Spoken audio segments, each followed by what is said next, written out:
Sasa ndugu yangu Mpoki, una akili kweli wewe ndugu yangu kweli? Makelele akili ninazo, isipokuwa utimamu ndio nitakuwa na wasiwasi na mimi. Je, akili zangu hizi ni timamu? Aha. Lakini akili ninazo, ila sita wasiwasi ndio ujiulize kwamba huyu jamaa akili ndio anazo. Lakini je, hizo akili zake ni timamu? Nimekuuliza hivyo kwa sababu ndio watu tunapowaambia kuwa Mwajemi sio mtu wa kuchezea, watu hawaelewi. Sasa nina taarifa fulani hapa ambazo nimetaka unisaidie kuzifafanusha ili wanaokuwa Mwafrika waweze kukupata vizuri. Ndio. Kuwa zile ndege za Marekani ambazo ni ndege hatari sana za kivita, ambazo tunajua by the way ni matokeo ya kile ambacho kilimnyima usingizi Marekani. Nadhani uliwahi kuandika hii makala pia. Miaka ya nyuma miaka ya nyuma, kuwa baada ya USSR kuja na ile Tupolev-160, basi Marekani akaja na B2 stealth bomb ambayo aka Popobawa tunaita. Lakini hasa kwa taarifa ni kuwa kwa mara ya kwanza katika historia ya Marekani na historia ya dunia, Iran ameweza kudetect zile ndege pamoja na spidi yake kubwa na kuzifungia nje ya anga lake zisiingie pale kwenye anga la Iran. Sasa hii habari ikoje? Maana ni habari kidogo kama ya kushtusha hivi, kama ya kufurahisha kidogo hivi. Maana hasa Donald Trump na sera yake ya Make America Great Again, kwa maana kwa anataka kulirudisha Marekani kwenye ubora wake. Lakini ubora huo, mbona Iran kama anamdhalilisha sasa? Sio tu kwamba unakumbuka Makelende, taarifa za mwaka jana peke yake, mwaka huu peke yake na mwaka jana mwishoni, ni kwamba China ameweza kuzalisha meli hizi. Unavifahamu hizi meli hizi? Yes. Yaani meli ambazo China amezalisha kwa mwaka jana peke yake, mwaka 2024. Ni meli ambazo Marekani hajawahi kuzalisha tangu mwaka 1945. Maana yake ni kwamba spidi ya China kwenye uzalishaji yani unachukua maisha yote ya Marekani. Yaani hawawezi kufikia rekodi hiyo. Lakini unavyozungumzia swala zima kama Make America Great Again, ni kwamba Trump wanatafuta heshima ambayo haipo, kwa sababu wenzake tayari wako mbali mno katika utoaji wa teknolojia. Wako mbali vibaya mno. Na hii maana ni kwamba anatakiwa aweke nguvu kubwa, na ndio maana yeye mwenyewe Mchina, Marekani anataka wawekezaji wote, wataalamu wote, wa teknolojia wote warudi nyumbani, warudi wakawekeze nyumbani. Sababu wengi wamekimbia wako nje ya Marekani. Lakini hoja yangu kubwa Makelende sio hiyo. Hoja yangu ni kwamba ushindani wa sasa hivi umekuwa ni mkubwa kiasi kwamba Mchina ana madini anayo, rasilimali watu, ana baadhi na uchumi na kila kitu anacho. Kwa hiyo kwa Marekani kwanza kumkuta pale Mchina alipo, Makelele ni changamoto kubwa sana. Na ndio maana naona kabisa Trump amejaribu kuweka vikwazo, kuongeza ushuru kwa China, lakini bado anayeumia ni Marekani mwenyewe, kwa sababu 80% ya bidhaa za Marekani zote basi zinatoka nchini China. Mwalimu, wana la Mungu, huko siko ndiko ambako mimi niko. Isipokuwa mimi niko huko kusini mwa Asia. Nazungumzia ni taifa la Waajemi. Waajemi hawa nazungumzia Irani. Na Irani hii ambayo imekuwepo tangia miaka hiyo, wanaitwa Waajemi, na wamekuwa ni imara na bora zaidi mpaka miaka hii ya 2025. Bado Irani ni bora, ni yule yule. Yaani Irani wa miaka ya 500 BCE, miaka ya 1000 BCE, miaka 100 BCE, na sasa hivi ni yule yule, hajabadilika. Mwendo ni ule ule. Wako mataifa ambayo yalijaribu sana kutaka kujua ndani ya Irani kuna nini. Yako mataifa ambayo Makelele alijaribu sana kutaka kujua ndani ya Irani kuna nini. Kujua Irani watu wa namna gani, lakini mwisho wa siku ni kwamba hawakufanikiwa, walishindwa. Nimepigwa vita vingi Mashariki ya Kati hapo, Iran hajawahi kushindwa vingi sana. Lakini nashangaa kwamba leo hii Marekani anajaribu kuthubutu. Na Makelele, kabla sijaendelea mbele zaidi, nikwambia kwamba kesi kubwa ambayo inaendelea sasa hivi ni kwamba Netanyahu ama Netapaka yuko nchini Marekani. Yuko nchini Marekani Netanyahu ama Netapaka, kameenda kwa ajili ya kuonana na Donald Trump na kwenda kumpa mbinu Trump ya kuweza kumkabili ama kupambana na Iran. Yaani ni kama Marekani mwenyewe hawezi bila kupata na saa tatu kutoka kwa Israel. Sasa mwalimu, hiyo ndege ambayo umehitaja hapo, ambayo tunasema ni B2 B_2 ama Interstellar Bomber Fighter, na ndo ndege ya kisasa zaidi kuliko ndege zote nchini Marekani. Japo ipo ndege nyingine ambayo washaitengeneza hii ambayo ni B_47 na kuipo ndege nyingine za Black Jack, lakini hiyo imeshastaafu.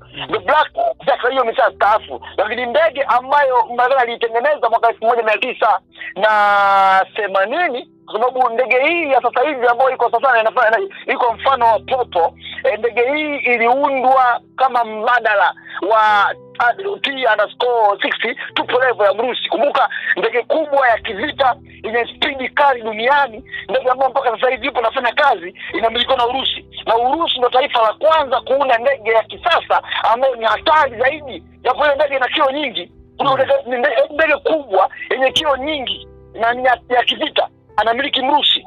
Wakati kumbuka pia jinamizi la baharini, nazungumzia nyambizi kubwa kabisa ya nuclear, yani nuclear powered, umeona, submarine inamilikiwa na Urusi. Kwa hata ndege pia kubwa ya kivita ilikuwa na Urusi, isipokuwa Marekani alikuja naye kuiga. Yani mwaka 1972 walianza mchakato wa kuja na ndege nyingine mpya ya kivita kama mbadala wa ndege ya Urusi T-160 ama Tupolev ambayo mpaka sasa hivi ipo. Na mwalimu, ifahamike kwamba hii ndege ya Marekani ambayo tunaizungumzia ni ndege ya kisasa zaidi, ni ndege ambayo ina high tech, ni ndege ambayo ina speed zaidi kuliko ndege za Marekani, lakini pia ni ndege ambayo gharama yake ni kubwa zaidi. Yani ni ile ndege kwanza hawauzi. Ile ndege hawauzi. Hamna mtu ambaye amewahi kununua ile ndege, kwanza hawauzi. Umeona? Ndege ambayo inapita popote na unaweza usitambue. Hakuna rada ambayo katika ulimwengu wa sasa ambayo inaweza kuidictate. Yani Makrembe, rada zipo na rada zinaona. Sio ndio mwalimu, lazima ufahamu hapo. Yeah. Kwamba hakuna kitu ambacho unaweza kukakatiza kwenye rada kisionekane, hakuna. Rada zipo na rada huwa zinaona, isipokuwa ni mpaka wewe kujua kwamba hii ni ndege au ni jani la mpera.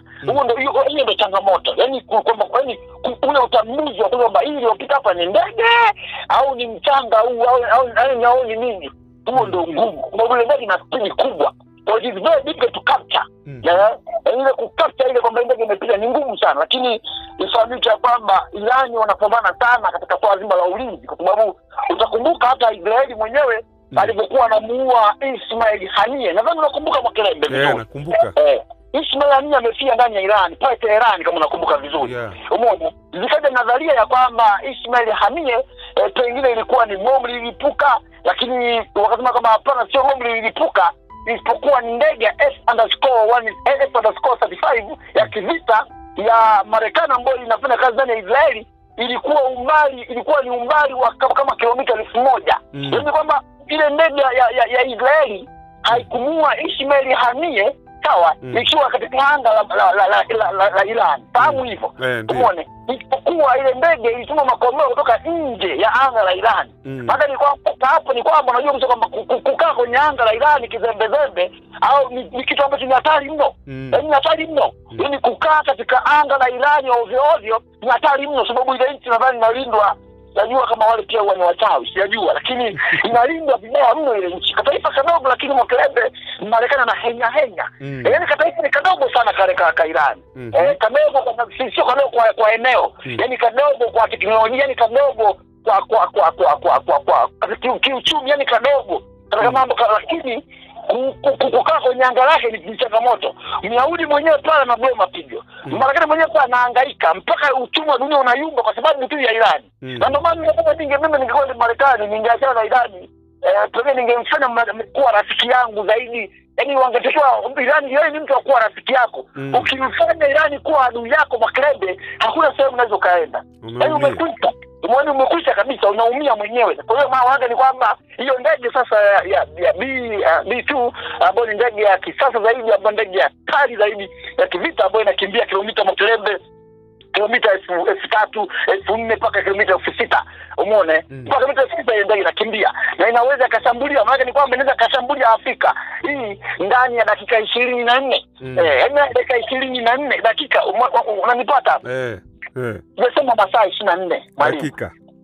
Maana umeniuliza mambo ya akili, na akili kama au sina akili. Sasa usije ukatanganya mafaili.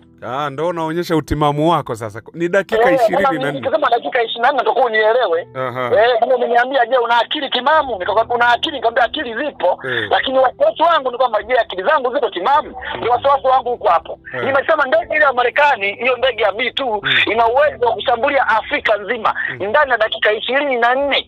Okay. 24 Afrika hii haifai kabisa. Tumeelewa? Yaani haifai, yani ukunga. Lakini kwa mara ya kwanza Waajemi wameweza kuidictate. Yaani kuidictate. Nimesema rada inaweza ikatambua hata tone la maji. Hata kale kanzi kadogo ikanasa kana. Lakini hizi ndege zina spidi kubwa, huwezi kunasa. Ndio maana inaweza kapita kwenye mfumo wako wa ulinzi ama kwenye rada yako, rada isione, ama rada ikakuletea kama vile ni kanzi kamepita, kumbe imepita ni yenyewe hiyo B2, hiyo ndege ya Marekani. Sababu spidi yake ni kubwa. Sasa fahamu ya kwamba kwa mara ya kwanza taifa la Waajemi, wabishi wa Mashariki ya Kati hawa, umeona, taifa ambalo inaongozwa na huyu anaitwa nani, Ayatollah Khamenei, umeona. Taifa hili ni taifa ambalo wako makini sana kuhusu nchi yao, swala zima la usalama. Sawa, wanaona kana changamoto zingine, lakini wako makini kwa swala zima la usalama. Sasa Makrembe wamegundua na wameinasa ndege hiyo. I say. Then for the first time, B2 have been detected. Yani has been identified katika anga la Iran. Wameigundua. Na walivyogundua kama ndege zinapita, kumbe Makrembe huwa zinapita katika ile anga. Wanaweza ikapita kama vile upepo hivi imeshapita. Sababu yenyewe ile unapoiona tu maana yake imeshapita. Unapoona yani unapoona ndege ya B2 kwenye mfumo wako wa rada, maana yake yenyewe ishapita.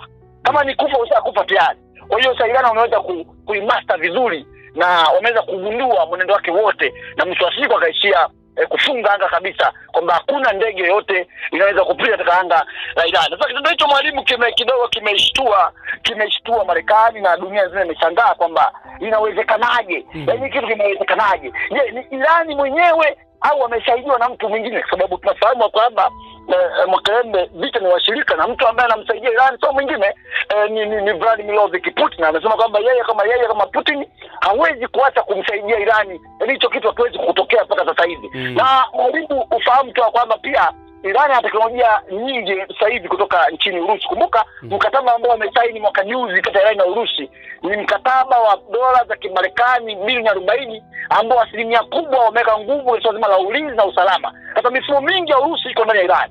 Hata mfumo wa rada huo ambao tunauzungumzia huo, na mfumo wa rada ambao umeweza kudictate kutambua uwepo wa B2 ni mfumo ambao wametengeneza Irani, maana ni homemade. Yaani homemade. Kama ule mfumo wa Irani wao wenyewe. Tumeelewa? Kwa hiyo taarifa hizi kidogo zimeushtua ulimwengu, na hii ni hatua ni ishara ya kwamba huu muziki ni mnene. Walifikiri muziki mdogo zamani kwamba ni CD7 ama CD7 ni muziki mnene kiasi kwamba Marekani mwenyewe ana henya. Sasa hatua hizi zimemfanya Netanyahu.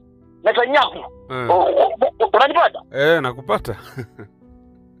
Netanyahu amekimbilia Marekani kwenda kutoa siri, sasa kwenda kumwambia Trump bwana ni 1 2 3. Sababu Marekani hawezi kumili na Iran inavyotakiwa isipokuwa Israeli. Myahudi mwenyewe hawezi kumili na Iran inavyotakiwa isipokuwa mpaka apate msaada wa Marekani. Kwa mwalimu wa neno la Mungu, taarifa ni hizo. Na huyo ndio Mwajemi kiboko huyu wa Marekani, taifa dogo lakini ambayo inasumbua Marekani kwa miaka mingi, na wamesema kwamba hakuna namna Marekani anaweza akaingia vitani na Iran, labda kama hajipendi. Kama hujipendi sawa, kama hujipendi sawa, lakini hakuna kitu anaweza akafanya Marekani dhidi ya Iran isipokuwa ni maumivu makubwa. Yaani utafanya ni maumivu makubwa. Mwalimu? Naam. Kwani wewe uko Iran? Mimi nilishatoka. Ulienda Iran? Nilienda lakini nishatoka. Niko Bongo sasa. Uko Bongo. Lakini kuna njia nyingi za kwenda Iran.